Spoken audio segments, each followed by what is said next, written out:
আজকে এই যে আমরা সরকারের বিভিন্ন ইউনিটের কথা বলি, আমরা প্রথমে রাজধানী শহরের কথা বলি, তারপর বিভাগ, তারপর জেলা, উপজেলা, সর্বনিম্ন বা সবচেয়ে তৃণমূল পর্যায়ের প্রশাসনিক ইউনিট কি?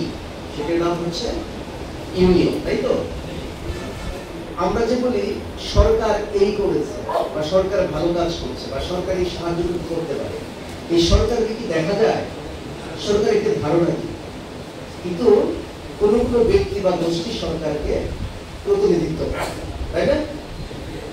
এই যে ইউনিয়ন পর্যায়ে সবচেয়ে নিকটবর্তী, সবচেয়ে দৃশ্যমান, সবচেয়ে সুলভ সরকারের প্রতিনিধি হচ্ছেন আপনারা। আপনাদেরকে দেখে কিন্তু মানুষ সরকারকে চিনতে পারে, এবং এই চেনার একটি বড় উপায় হচ্ছে এই চমৎকার ইউনিফর্ম যেটা আজকে আপনারা ধারণ করে আছেন। এবং সরকার যে মাঠ পর্যায়ে তার নীতিগুলো বাস্তবায়ন করে এবং এই নীতি বাস্তবায়নের ক্ষেত্রে প্রশাসন আপনাদের সহযোগিতা গ্রহণ করে, তা না হলে একদম তৃণমূল পর্যায়ে আমরা সেবাও পৌঁছে দিতে পারবো না বা সমস্যা সম্পর্কে জানতে পারবো না। আপনাদের বহু ধরনের কাজ আছে, আমরা মূলত মনে করি যে আইন শৃঙ্খলাজনিত কাজ, এবং এই কাজকে কিভাবে সুচারুরূপে সম্পূর্ণ করতে হবে সেটি আমাদের পুলিশ সুপার মহোদয় কিছুক্ষণ আগে সুন্দরভাবে আপনাদের সামনে বলেছেন, কোনো সন্দেহ নেই। কিন্তু এর পাশাপাশি আপনাদের আরো কিছু সামাজিক দায়িত্ব আছে।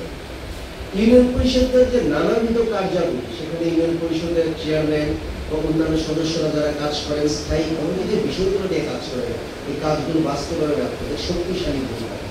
আপনারা জানেন এই মুহূর্তে সরকারের অন্যতম একটি এজেন্ডা হচ্ছে খুব নিখুঁতভাবে জন্ম মৃত্যু নিবন্ধন নিশ্চিত করা, এবং আমরা কিন্তু এই কাজটি করে যাচ্ছি। এবং এই ক্ষেত্রে আপনাদের একটি গুরুত্বপূর্ণ ভূমিকা আছে, আপনাদের সহযোগিতা ছাড়া কিন্তু সেটি সম্ভব নয়।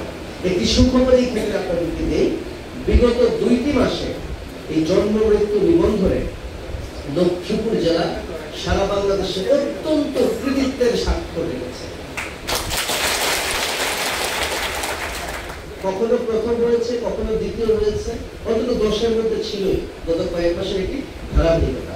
আমি এই কারণে আমাদের উপপরিচালক স্থানীয় সরকার এবং তার সহকর্মীদেরকে ধন্যবাদ দিই, কারণ আপনাদেরকে নিয়েই তিনি এটি সম্ভব করে তুলেছেন।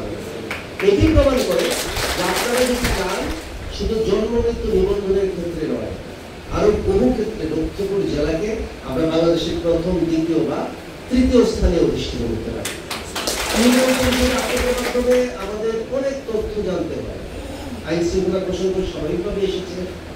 এর বাইরে যেমন ধরুন বাল্য বিয়ে বড় সংকট এই মুহূর্তে, আপনাদের অবগতির বাইরে কিন্তু হুট করে একটি বাল্য বিয়ে হওয়া সম্ভব না, আপনারা সেটি জানতে পারেন।